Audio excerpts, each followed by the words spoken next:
തങ്ങൾ പ്രസംഗിക്കാൻ സലാമോട് പറഞ്ഞതോടുകൂടി വലിയൊരു ഇടിയും കോരിച്ചൊരിയുന്ന മഴയും. ആളുകൾ എഴുന്നേറ്റോടാൻ തുടങ്ങി. തങ്ങൾ പറഞ്ഞു നല്ല മഴ, നല്ല മഴ, ഇരിക്കവിടെ മഴ, ഒരു തുള്ളി മഴ പെയ്യൂല, ഇരുന്നൂലോടെ എന്നുള്ളത്. ആൾക്കാർ പിന്നെയും ശങ്കിച്ചു, ഇരിക്കവിടെ എന്ന് പറഞ്ഞത് മേഘം പിടിച്ച് പിഴിഞ്ഞാലും ഇനി മഴ പെയ്യൂല, ഇരിക്കവിടെ. എന്താണ് പൗരോഹിത്യം, എന്താണ് പുരോഹിതൻ എന്നൊക്കെ മനസ്സിലാക്കാൻ ഇത് മതി. അത്രയ്ക്ക് വ്യക്തമാണ് ഈ സംഗതി. ഇതിൽ രസകരമായൊരു കാര്യം, അള്ളാഹു തീരുമാനിച്ച ഒന്നിനെ മശായിഖ്മാർ അവസാനിപ്പിക്കുന്നു എന്നുള്ളതാണ്. സമസ്ത എന്ന് പറഞ്ഞാൽ അതാണ് ഭ്രാന്ത് പിടിച്ച കഥകളുടെ ഒരു കലവറാണ് ശരിക്കത് ഉള്ളത് പറയാം. കാരണം ഈ ഷിയായിസത്തിനും സൂഫിസത്തിനും അടിമപ്പെട്ടിട്ട് ഇങ്ങനത്തെ കുറേ കള്ളക്കഥകൾ.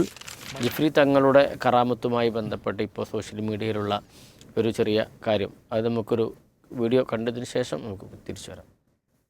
നമ്മുടെ കൊണ്ടോട്ടി ദൂരെയല്ല, കൊണ്ടോട്ടി ഒരു മഹാസുന്നി സമ്മേളനം നടക്കുകയാണ്. ആ സമ്മേളനത്തിൽ മഹാനായ ജിഫ്രി തങ്ങൾ പ്രസംഗിക്കണം.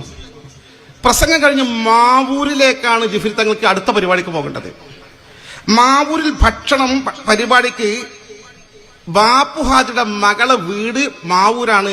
മകളെ വീട്ടിലാണ് ജിഫ്രി തങ്ങൾക്ക് ഭക്ഷണം, രാത്രി ഭക്ഷണം. അപ്പോൾ ബാപ്പുഹാജി ഞാനും വരാം, എൻ്റെ മോളെ വീട്ടിലെങ്കിൽ മാവൂരിൽ ഭക്ഷണം തന്നു. രണ്ടുപേരും ഒരുമിച്ച് കൊണ്ടോട്ടിയിൽ വന്നു. കൊണ്ടോട്ടിയിൽ പ്രസംഗിക്കാൻ വേണ്ടി തങ്ങൾ എഴുന്നേറ്റ് നിന്നു. ആളുകൾ തിങ്ങി നിറഞ്ഞ സദസ്സ്, കുറേ കസാര കെട്ട് ബാക്കി ആളുകൾ നിൽക്കുന്നു. തങ്ങൾ പ്രസംഗിക്കാൻ സലാമോട് പറഞ്ഞതോടുകൂടി വലിയൊരു ഇടിയും കോരിച്ചൊരിയുന്ന മഴയും.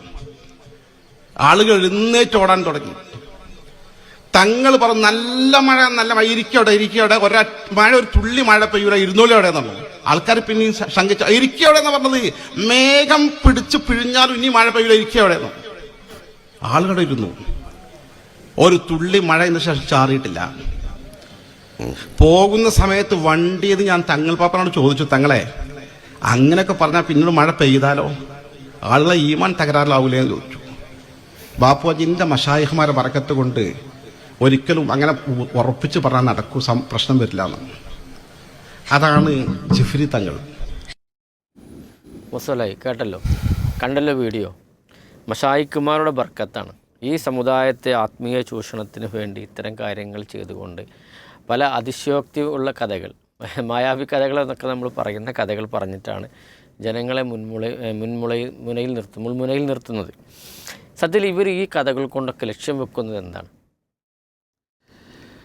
ഇത് നമുക്ക് ഇപ്പോൾ ഈ പൗരോഹിത്യം എന്ന ആളുകൾ ഇങ്ങനെ കേൾക്കലുണ്ട്, പുരോഹിതന്മാർ അല്ലെങ്കിൽ പൗരോഹിത്യം എന്നൊക്കെ. അപ്പോൾ പൗരോഹിത്യത്തിൻ്റെ പച്ചമുഖമാണ് ഇപ്പം. ഇതാണ് പൗരോഹിത്യം. അതെ. ഇനി അതെന്താ എന്ത് ചെയ്യരുത് ചോദിക്കാൻ പാടില്ല, അത്രയ്ക്ക് വ്യക്തമാണ്. കാരണം തൻ്റെ നേതാവിനെ മുന്നിൽ വെച്ചിട്ട് ഒരു അനുയായി ശരിക്ക് പൗരോഹിത്യം എന്താണെന്നുള്ളത് സമൂഹത്തെ പഠിപ്പിച്ചു കൊടുക്കുകയാണ്. ഇപ്പോൾ ഒരു തമാശ പറഞ്ഞാൽ ഈ നമ്മൾ കേൾക്കുന്നൊരു വാക്കാണ് ഈ മൊയന്ത് എന്നുള്ള വാക്ക്, കേൾക്കുമല്ലോ. അപ്പോൾ ആലോചിക്കുക എന്താണ് ഈ മൊയന്ത് എന്ന് പറഞ്ഞാൽ ഒരാളെ മൊയന്താക്കുക. അപ്പോൾ പിന്നെ ഒരാളിവിടെ മേശപ്പുറത്ത് എൻ്റെ ഫോൺ അപ്പോൾ എൻ്റെ ഫോൺ എടുത്തിട്ട് എന്നൊന്ന് വിളിച്ചാന്ന് പറഞ്ഞാൽ അയാൾ ഈ ഫോൺ ഉള്ളിടത്ത് എന്ത് ചെയ്യുക, ഫോണ് എവിടെ ഉണ്ട് അവിടെ പോവുക. എന്നിട്ട് പിന്നെ അവിടെ പോയിട്ട് ഇങ്ങനെ പിന്നെ ഫോൺ വിളിച്ച പോലെ അല്ലെങ്കിൽ വിളിച്ചു കണ്ടൊക്കെ ചെയ്യുക. അങ്ങനെ ആകെ ഇടങ്ങാറാക്കുന്നൊരു അവസ്ഥക്കാണ് ഇത് പറയാം, മൊയന്താക്കുക എന്നുള്ളത് പറയാം. അപ്പോൾ ആ വാക്കിനെ ആളുകളെ ചോദിക്കുമല്ലോ എങ്ങനെയാണ് അത് മനസ്സിലാക്കുക എന്ന പോലെ തന്നെ ഈ എന്താണ് പൗരോഹിത്യം, എന്താണ് പുരോഹിതൻ എന്നൊക്കെ മനസ്സിലാക്കാൻ ഇത് മതി. അത്രയ്ക്ക് വ്യക്തമാണ് ഈ സംഗതി. ശരിക്കും ഇസ്ലാമിനെ സംബന്ധിച്ചിടത്തോളം ഇസ്ലാം ദുന്യാവിനും പൗരോഹിത്യത്തിനും ഇടയിലാണ്. അതായത് ദുന്യാവിൻ്റെ അടിമകളാവുക എന്നതുമല്ല, പൗരോഹിത്യത്തിന് അടിമപ്പെട്ട് അവരുടെ ചെങ്ങലക്കെട്ടിൽ കുടുങ്ങിക്കഴിയുക എന്നതുമല്ല, റബ്ബിൻ്റെ അടിമകളാകുക. അപ്പോൾ അള്ളാഹുവിൻ്റെ അടിമകളായി ഏക ഇലാഹ് അവനാണ് എന്ന് മനസ്സിലാക്കി പോകുന്ന ഒരു വിശ്വാസിയെ സംബന്ധിച്ചിടത്തോളം ഇത്തരം കാര്യങ്ങളെ പെട്ടെന്ന് തന്നെ അത് വാക്ക് വരുമ്പോഴേക്കന്നെ ഇത് മനസ്സിലാക്കാൻ പറ്റും, ഇത് എവിടേക്കാണ് പിന്നെ നീങ്ങുന്നത് എന്നുള്ളത് തിരിയും. ഇവിടെ നമ്മുടെ നാട്ടിലെ മുസ്ലിയാക്കന്മാർക്ക് ഉള്ള ഒരു പിന്നെ സ്വഭാവം തന്നെയാണ്. അതായത് ഒന്ന് ജീവിച്ചിരിക്കുന്ന ഒരു ഷെയ്ഖ് അല്ലെങ്കിൽ ഒരു ഉസ്താദ്, ഒരു നേതാവ്, ആ നേതാവ് മരിച്ചു കഴിഞ്ഞാൽ അയാളെ എങ്ങനെ ഒരു ചൂഷണ മാധ്യമമാക്കി മാറ്റാം എന്നതിലേക്ക് ശരിക്ക് ഒരുക്കി ചമയിച്ചിങ്ങനെ നിർത്തുക. ഇതവരെ ഒരു സ്വഭാവമാണ്. അടുത്തൊരു മക്കൾ. അതെ, അതാണിപ്പോൾ ഇത് കാന്തപുരത്തിൻ്റെ വിഷയത്തിലുണ്ട്. ഇപ്പോൾ ഇടക്കാലത്ത് സോഷ്യൽ മീഡിയയിലൂടെ ഒരു ഡയാലിസിസ്, രോഗിന്റെ അതെ 3 വട്ടം ഡയാലിസിസ് ഒരു ദിവസം ഉണ്ട്. അപ്പോൾ 1 വേണ്ട 2 വേണ്ട 3 വേണ്ട, അപ്പോൾ അള്ളാഹു അക്ബറൊക്കെ വിളിപ്പിച്ചങ്ങാണ്ട്. അതേപോലെ തന്നെ മൂപ്പര് പാണ്ഡുരോഗം മാറ്റി, എന്തൊക്കെ രോഗം മാറ്റി, അത് മാറ്റി ഇത് മാറ്റി, ഭയങ്കര പ്രചരണങ്ങൾ കാന്തപുരം മുസ്ലിയാരെ വിഷയത്തിലുണ്ട്. കാരണം അയാളിപ്പോൾ ഹയാത്തിലുണ്ട്, പക്ഷേ ഒരുക്കി നിർത്തുകയാണ്. അങ്ങനെ ഉണ്ടല്ലോ. ഇതിപ്പോൾ ജിഫിരി തങ്ങളുടെ വിഷയത്തിലാണ്. മൂപ്പരിപ്പോൾ പിന്നെ വലിയ ആദർശം പ്രചരിപ്പിക്കാൻ വേണ്ടി കേരളത്തിലൂടെ ഇങ്ങനെ ഓടി നടന്ന് ഭയങ്കര ഊറ്റത്തിൽ നിൽക്കുമ്പോൾ മൂപ്പരഞ്ഞ് എന്ത് ചെയ്യണം, ഒന്ന് ശരിക്കും ഇങ്ങോട്ട് പൊക്കി നിർത്തണമല്ലോ. അപ്പോൾ മൂപ്പര വിഷയത്തിൽ പറയുകയാണെന്ത്, മൂപ്പര് മഴയൊന്നും പെയ്യണ്ട എന്ന് പറഞ്ഞിട്ട് മൂപ്പര് മഴയൊന്നും ഉണ്ടാവില്ല, ഞങ്ങൾ ഓടിപ്പോണ്ട എന്നൊക്കെ പറഞ്ഞ്. പിന്നെ രണ്ടാമത്തെ രീതി എന്താ വെച്ചാൽ, മരിച്ചവരിലൂടെ ഇവർക്ക് ലഭിക്കുന്ന അവരെ ജാറം മക്ബറ അതിലൂടെ കിട്ടുന്ന വരുമാനം കൂട്ടാൻ വേണ്ടി ഇങ്ങനത്തെ കുറേ പ്രചരണങ്ങളുണ്ടാവും. ഇപ്പോൾ വേങ്ങര കോയപ്പാപ്പ ഇവരുടെ ഒരു വലിയ കാര്യപ്പെട്ട വരുമാന കേന്ദ്രമാണ്.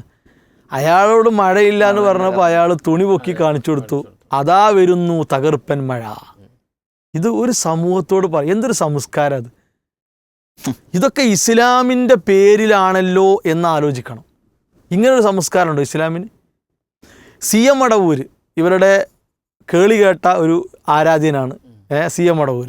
CM മടവൂർ ഇങ്ങനെ വരും, എന്താ മഴ വേണോ? മഴ വേണം. എന്നാ മഴ. എന്താ മഴയാണോ? എന്നാ മഴ വേണ്ട. മൂപ്പര് വേണ്ട പറഞ്ഞാൽ വേണ്ട, വേണമെന്ന് പറഞ്ഞാൽ വേണം. ഇത് എന്തോ ചെപ്പടി വിദ്യ, എന്തോ പിന്നെ മാജിക്ക്, അല്ലെങ്കിൽ ഈ അങ്ങാടിയിലൊക്കെ ഉള്ള ആളുകൾ വിളിച്ചു കൂട്ടിയിട്ട് കാട്ടി കൊടുക്കണേ, അങ്ങനത്തെ പിന്നെ രീതിയിലാണ് ഇവർ ദീനിനെ കാണുന്നത്. ദീനിൻ്റെ ഒരു ഭദ്രതയും അതിൻ്റെ കെട്ടുറപ്പൊക്കെ എത്രയാണ്, അത് സമൂഹം തിരിച്ചറിഞ്ഞേ മതിയാകും. ഇപ്പോൾ നബി സല്ലല്ലാഹു അലൈഹി വസല്ലമ ജീവിച്ചിരിക്കുന്ന കാലത്ത് വരൾച്ച ഉണ്ടായിട്ടില്ലേ? തീർച്ചയായിട്ടും അല്ലേ? റസൂലുള്ളാഹി സ്വല്ലല്ലാഹു അലൈഹി വസല്ലം പറഞ്ഞു, എൻ്റെ പൂർവികരായ പ്രവാചകന്മാരുടെ ബർക്കത്ത് കൊണ്ട് ഞാനിതാ നിങ്ങൾക്ക് മഴ തരാം എന്ന് പറഞ്ഞിട്ടില്ല. അതേപോലെ തന്നെ നല്ല മഴയുണ്ടായി, പ്രയാസമുണ്ടായി, നബി സല്ലല്ലാഹു അലൈഹി വസല്ലം ആ മഴ നിർത്താൻ വേണ്ടി മഴയെ നിൽക്കൂ, അല്ലെങ്കിൽ ആ മഴയെ ഞാൻ പിഴിഞ്ഞെടുത്തു എന്നോ പിരിച്ചെടുത്തു, അതെ, അങ്ങനെയൊന്നും റസൂലുള്ളാഹി സ്വല്ലല്ലാഹു അലൈഹി വസല്ലമ പറഞ്ഞിട്ടില്ല. നബി സല്ലല്ലാഹു അലൈഹി വസല്ലമയല്ലേ ഏറ്റവും വലിയ നേതാവും ഒക്കെ? അതല്ലേ നമ്മുടെ മാതൃക. ഇതിനെ സ്വഹാബത്ത് ആലോചിച്ച് നോക്കുക. സ്വഹാബത്ത് അവിടുന്നിൻ്റെ കാലശേഷം സ്വഹാബത്തിന് വരൾച്ച ഉണ്ടായിട്ടില്ലേ? അതേപോലെ തന്നെ സ്വഹാബത്തിന് ധാരാളം മഴ കിട്ടി, അല്ലെങ്കിൽ മഴ പെയ്ത സന്ദർഭങ്ങൾ ഉണ്ടായിട്ടില്ല. അവരാരെങ്കിലും ഇങ്ങനത്തെ എന്തെങ്കിലും ചപ്പടി വിദ്യകളോ അല്ലെങ്കിൽ വല്ല വാക്കുകളോ ഉപയോഗിച്ചോ? ഇല്ല. അവിടെയൊക്കെ ദീൻ പറഞ്ഞൊരു രീതിയുണ്ട്. മഴ കിട്ടാനെന്ത്, മഴ നിൽക്കാനെന്ത്, മഴ കൂടിയാലെന്ത്. അതാണ് മൂപ്പര് അവസാനത്തിൽ പിന്നെ ജിഫിറിനോട് ചോദിച്ചു എന്നാണ്, ഉസ്താദ് ഇതൊക്കെ ഈമാനെ ബാധിക്കൂലെന്ന്. അപ്പോൾ പേടിയുള്ളത് കൊണ്ടോ ഇല്ലേന്ന് അറിയില്ല, ഈമാനെ ബാധിക്കുന്നൊരു മനസ്സാക്ഷി കുത്തുണ്ട്. ഇതൊക്കെ ഈമാനെയാണ് തകർക്കുക, അല്ലെങ്കിൽ ഈമാനാണ് ഇതുകൊണ്ട് മുറിവേൽക്കുക എന്നുള്ള പേടി മനസ്സിൻ്റെ ഏതോ മൂലക്ക ഉള്ളത് കൊണ്ടോ അതോ വേറെന്താണെന്നറിയില്ല, സ്ഥിതി ഈമാനെ തന്നെ ബാധിക്കും. തീർച്ചയായിട്ടും വേറൊന്നുമല്ല. അതിൻ്റെ കൂടെ പറഞ്ഞു തരുമോ, അതൊക്കെ നമ്മളെ മശായിഹന്മാരെ ബർക്കത്ത് കൊണ്ട് നടക്കുന്നതാണ്. നമ്മൾ ആലോചിച്ച് നോക്കണം. ഈ മശായിഹന്മാരെ ബർക്കത്ത് പറഞ്ഞാൽ ബർക്കത്തിൻ്റെ ഉടമ ആരാ? അള്ളാഹു അല്ലേ. ആ ബർക്കത്ത് കണക്കാക്കിയവനും അത് തരുന്നവനും അത് ഏതൊക്കെ വഴിയിലൂടെ നമുക്ക് അള്ളാഹു സംവിധാനിച്ചു അതിന് അള്ളാഹ്ക്കേ കഴിയുള്ളൂ. അത് മരിച്ചോൽക്കും ജീവിച്ചോൽക്കും സാധിക്കുന്നൊരു സംഗതിയല്ല. അപ്പോൾ അങ്ങനെ ഇത് മനുഷ്യന്മാരെ ഈമാനെ തകർത്ത് കവർന്ന് പോകുന്ന ഒരു തരം പിന്നെ മായാ കഥകളുടെ ലോകമാണത്. ആ ലോകത്തെ സമസ്ത എന്ന് പറഞ്ഞാൽ അതാണ് ഭ്രാന്ത് പിടിച്ച കഥകളുടെ ഒരു കലവറാണ് ശരിക്കത് ഉള്ളത് പറയാം. കാരണം ഈ ഷിയായിസത്തിനും സൂഫിസത്തിനും അടിമപ്പെട്ടിട്ട് ഇങ്ങനത്തെ കുറേ കള്ളക്കഥകൾ മരിച്ചവരുടെ പേരിൽ ജീവിച്ചിരിക്കുന്നവരുടെ പേര് പ്രചരിപ്പിച്ചിട്ട് അതിലിങ്ങനെ ഊറ്റം കൊണ്ട് പൊങ്ങച്ചം കാണിച്ച് നടക്കുന്ന രീതിയാണ്. അതുകൊണ്ട് ആ പൗരോഹിത്യത്തെ തച്ചുടച്ച് അതിനെ തല്ലി തകർത്ത് അവർ അഹ്ലുസുന്നയുടെ യഥാർത്ഥ വഴിയിലേക്ക് കടന്നു വരട്ടെ എന്നാണ്. കാരണം മഴ എപ്പോൾ എന്ത് അള്ളാഹുവിൻ്റെ മാത്രം അത് അറിവിൽപ്പെട്ടതാണ്. അത് 5 ഗൈബിയായ കാര്യങ്ങളെ ഖുർആൻ പ്രത്യേകം എടുത്ത് പഠിപ്പിച്ചപ്പോൾ അതിൽ പ്രത്യേകം പറഞ്ഞൊരു കാര്യമാണെന്ത്? മഴയുടെ വിഷയം. അപ്പോൾ അങ്ങനെയുള്ളൊരു കാര്യം അതിപ്പോൾ ഞാൻ പറഞ്ഞാണ് നിൽക്കും, അല്ലെങ്കിൽ മശായിഖന്മാരെ ബർക്കത്ത് കൊണ്ട് നിർത്താൻ പറ്റുമെന്നൊക്കെ പറഞ്ഞാൽ അത് പറയുന്ന ആൾക്ക് അത്രത്തോളം ഈ പിന്നെ സംഗതി തലക്ക് പിടിച്ചു എന്നാണ്. അതൊരിക്കലും അഹ്ലുസുന്നയുടെ രീതിയല്ല, അഹ്ലുസുന്നയുടെ വിശ്വാസത്തിൻ്റെ ഭാഗമല്ല. ഇസ്ലാം പഠിപ്പിച്ച വിശ്വാസത്തെ നമ്മിൽ നിന്ന് കവർന്നെടുക്കുന്ന അല്ലെങ്കിൽ കട്ടുകൊണ്ടുപോകുന്ന രൂപത്തിലുള്ള ചൂഷണ കഥകളും പൗരോഹിത്യത്തിൻ്റെ ഇടപെടലുമാണ് ഇതൊക്കെ. അതിനെ ശക്തമായി തന്നെ കരുതിയിരിക്കണം എന്നാണ് സൂചിപ്പിക്കാനുള്ളത്. തീർച്ചയായിട്ടും ഇതൊരു ആത്മീയ ചൂഷണത്തിൻ്റെ ഭാഗമാണ്. ഷഫീഖ്, ഇതിൽ ഈ ചൂഷണങ്ങൾക്ക് അല്ലെങ്കിൽ ഇത്തരം കഥകൾക്ക് മുമ്പിൽ പതറിപ്പോകുന്ന സാധാരണക്കാരായ ആളുകളുണ്ട്. അവരോട് നമുക്ക് ഈ അഹ്ലുസുന്നയുടെ നിലപാട്, നിർദ്ദേശങ്ങൾ എന്താണ് പറയാനുള്ളത്? ഇതിൽ നമ്മൾ മനസ്സിലാക്കേണ്ടത്, ഇതിൽ രസകരമായൊരു കാര്യം, അള്ളാഹു തീരുമാനിച്ച ഒന്നിനെ മശായിഖ്മാർ അവസാനിപ്പിക്കുന്നു എന്നുള്ളതാണ്. സൂറത്തു അംബിയായിൽ 22-ാമത്തെ ആയത്തിൽ പറയുന്നുണ്ടല്ലോ, കാന ഫീഹിമ ആലിഹത്തുൻ ലഫസദത്ത, അല്ലേ? 2 ആരാധ്യന്മാർ, ഇവിടെ 2 ഇലാഹ് ഉണ്ടെങ്കിൽ ഭൂമി കുഴപ്പത്തിലാവുന്നതാണ്. അപ്പോൾ അതിനെ തഫ്സീർ ചെയ്യുന്നിടത്ത് പണ്ഡിതന്മാർ പറഞ്ഞത്, ഒരു ഇലാഹ് മഴ പെയ്യട്ടെ എന്ന് ഉദ്ദേശിക്കണു, ഒരു ഇലാഹ് മഴ പെയ്യണ്ടെന്ന് ഉദ്ദേശിക്കണു. അപ്പോൾ പ്രശ്നമാവുന്നുള്ളതാണ്. അപ്പോൾ യഥാർത്ഥത്തിൽ അതിൻ്റെ ഒരു ചിത്രമാണ് ഇവിടെ എന്ത് ചെയ്യണത്, സമൂഹത്തിന് ഇങ്ങനെ പ്രചരിപ്പിക്കുന്നത്.